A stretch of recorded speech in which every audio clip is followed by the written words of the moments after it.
समझ मेरे इशारे नहीं समझी रीति। लेट मी गेस, तुम्हें कॉफी चाहिए?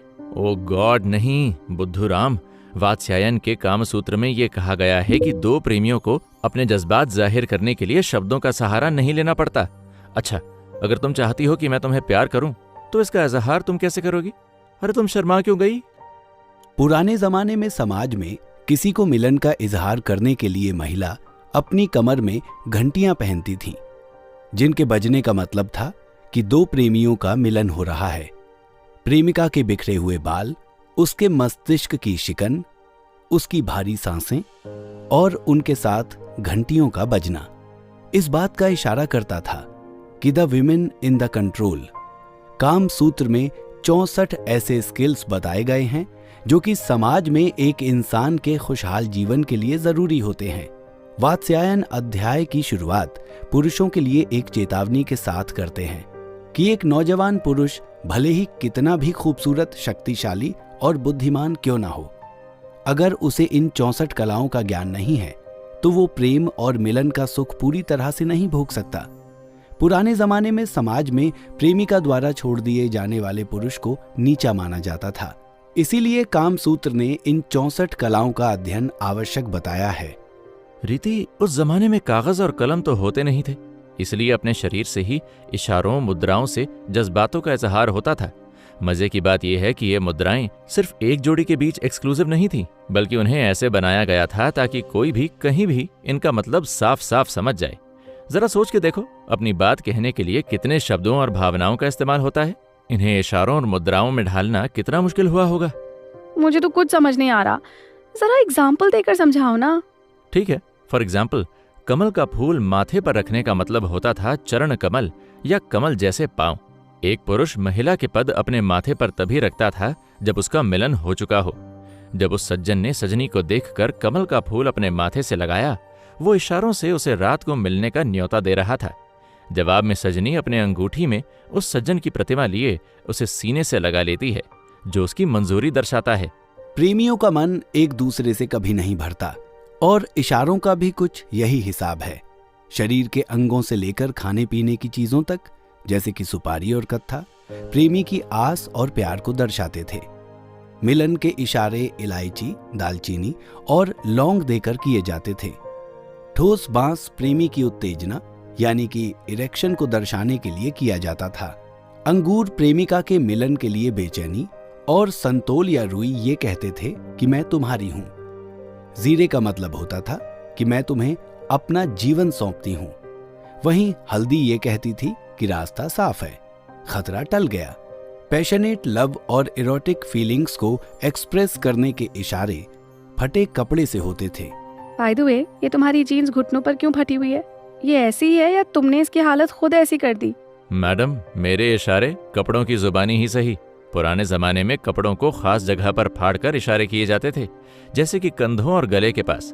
गले पर कपड़ा फटने का मतलब था रिश्ते का खत्म हो जाना।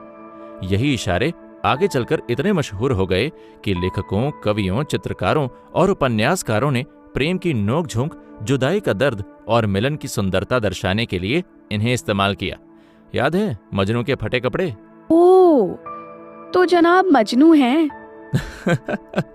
उन दिनों मैं तुमसे किसी भीड़ भड़ाके के बीच मिलता जहां दोस्त रिश्तेदार हमें घेरे हुए हैं। हम दोनों की नजरें मिलती हैं। अब इस सिचुएशन में मैं तुम्हें व्हाट्सएप तो कर नहीं पाता, इसलिए अपना कान सहलाकर मैं तुमसे इशारों में पूछता कि तुम कैसी हो, और तुम अपने ईयरलोब छूकर कहती तुमसे मिलकर तो मैं 7वें आसमान पर हूं। 2 हाथ अपने दिल पर और अपने माथे को छूकर मैं कहता कि तुम्हारे ख्यालों ने मुझे दीवाना बना दिया है। हम आखिर कब मिलेंगे?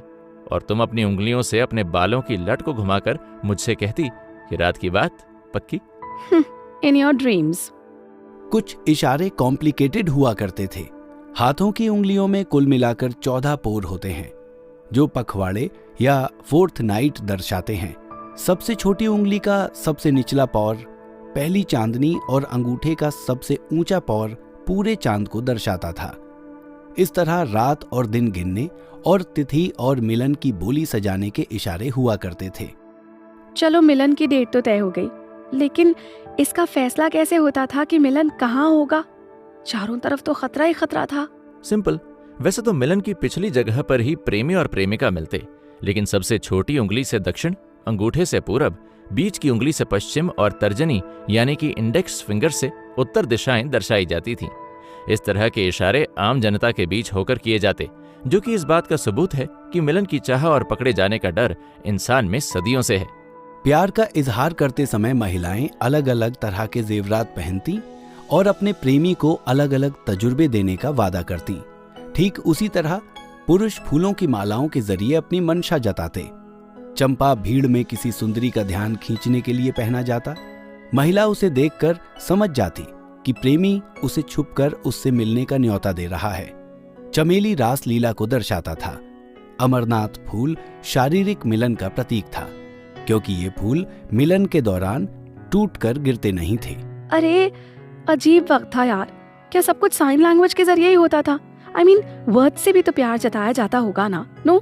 इस नायाब किताब में ये भी लिखा हुआ है कि अगर प्रेमी अंकुश शब्द कहे तो प्रेमिका ये समझ जाती थी कि वो मिलन की बात कर रहा है। अंकुश दरअसल एक तरह का औजार था जिसके जरिए हाथियों को काबू में लाया जाता था। लाल शब्द का मतलब होता था मिलन के लिए मंजूरी देना। पीले का मतलब था कि मिलन के लिए उतावलापन, और नारंगी का मतलब था कभी हाँ तो कभी ना।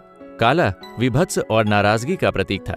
जिस्म पर लगे खरोंचों से प्रेमी एक दूसरे से इशारों में बात करते, कभी मिलन के वक्त या कभी उन्हें भुलाने के लिए। इन सब में शायद सबसे खुला इशारा था पान सुपारी का सेवन, जो आज भी हर गली नुक्कड़ पर मिलती है। प्रलोभन यानी कि फोर प्ले से पहले और मिलन के बाद इसका सेवन किया जाता। ये ज्यादातर महिलाएं पुरुष को देती, जिसमें इलायची, मीठे कटहल, कपूर और लौंग पिसे हुए अदरक के साथ पत्ते में बांधे जाते। इस बात का भी इशारा था कि प्रेमिका का अपनी उत्तेजना या अराउजल की चरम सीमा पर पहुंच गई है। पान के पत्ते, उसके आकार और जायके सबके अपने अपने इशारे होते थे। इसलिए स्वीटहार्ट, मेरे इशारे समझो। हमारे इतिहास में न जाने कितने इशारे, कितनी ऐसी जुबानें और हरकतें थीं जिनसे न जाने कितनी जोड़ियां मिल पाई होंगी, है ना? हम अक्सर इशारों में बहुत कुछ कह देते हैं और इनकी अहमियत ही नहीं समझते। ये दरअसल एक जादुई मंत्र की तरह है जो बिना झिझक, बिना किसी संकोच के अपने फीलिंग्स एक्सप्रेस करने का परफेक्ट तरीका है। और मजे की बात तो ये है कि जहां पुराने जमाने में समाज में जोड़ियों को एक ही तरह के इशारे करने पड़ते थे, आज हर एक कपल का अपने खुद का सीक्रेट साइन लैंग्वेज होता है। किसी चहेते गाने के बोल, कोई नटखट सा जोक, तारीफ करने का अंदाज, या फिर सीधे सीधे मिलन की चाह का इजहार। एक्चुअली इशारे मन ही मन मिलने का सुख पाने के लिए आजमाए जाते रहे हैं। कामसूत्र भी ये सुझाव देता है कि अपनी सेक्स लाइफ को स्पाइस करने के लिए हर एक कपल को अपनी ही साइन लैंग्वेज बनानी चाहिए। इसलिए तो तुम्हें आंखों से इशारा कर रहा था। तुम मेरी बात समझ गई ना रीति? हाँ, ये लो गर्मा गर्म तुम्हारी coffee. Thanks but no thanks, क्योंकि प्यार में इतनी नोक झोंक तो चलती है डार्लिंग। नोक झोंक नहीं होगी तो तुम बदला कैसे लोगी, और बदला नहीं लोगी तो हम करीब कैसे आएंगे? Get it? कहते हैं कि हर रिश्ते में थोड़ी नोक झोंक, थोड़े गिले शिकवे तो होते ही हैं। This is human nature. Library से निकलकर जब अमित घर पहुंचा, उसे देखकर रीति ने उससे पूछा, अनबन क्यों होती? देखो, हर रिश्ता परफेक्ट तो नहीं हो सकता ना। क्या मतलब? क्या मतलब? हमारा रिश्ता परफेक्ट नहीं है? ऑफ कोर्स है, लेकिन क्या तुम जानती हो कि ऐसा क्यों है? हाँ, क्योंकि मैं कभी तुमसे झगड़ती नहीं, तुम पर बिगड़ती नहीं। There you go again. तुम्हें अपनी ही कहनी होती है। क्या तुम मुझे सेल्फिश कह रहे हो? फॉर एग्जाम्पल, मैंने तुमसे कितनी बार कहा है कि अपनी चीजें फैलाकर मत रखा करो। क्या तुम मेरी बात सुनते हो? अरे तुम तो गले ही पड़ गई। मेरी भी तो शिकायतें हैं तुमसे। अरे कौन सी शिकायतें, जरा बताना। चलो छोड़ो। हम में से हर एक कपल में इस तरह के छोटे मोटे झगड़े तो होते ही रहते हैं। इस तरह की अनबन कोई जानबूझकर नहीं किया करता या करना चाहता। अक्सर हम ये भूल जाते हैं कि जो हमारी इमोशनल और फिजिकल ज़रूरतें होती हैं, वो इन छोटे आर्ग्यूमेंट्स और सिचुएशंस के जरिए हमें अपने पार्टनर के करीब जाने का बहाना देती हैं। वात्स्यायन के कामसूत्र में भी कहा गया है कि जहां प्रेम में गुस्से और तनाव की कोई जगह नहीं होती, वहीं वो एक जोड़ी के बीच विश्वास बढ़ाती हैं, जिस पर भी एक अच्छा रिश्ता बनता है। अगर गुस्से से ही तनाव की शुरुआत हुई हो तो उसका एक ही तोड़ है, प्यार, जो कि आग पर पानी का काम करता है। वैसे मुझसे तो बड़ी शिकायत नहीं हो सकती तुम्हारी।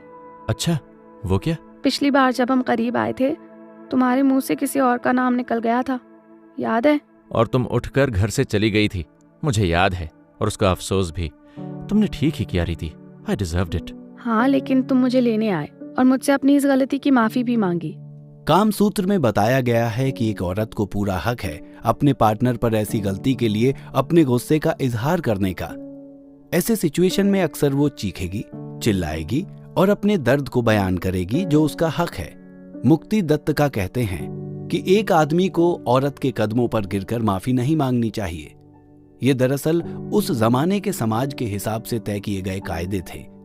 आज औरत या मर्द दोनों बराबर हैं और नोक झोंक, गलतफहमी और रिश्ते में तनाव के दौरान दोनों को ही अपनी गलती मानकर एक दूसरे को समझ लेना चाहिए।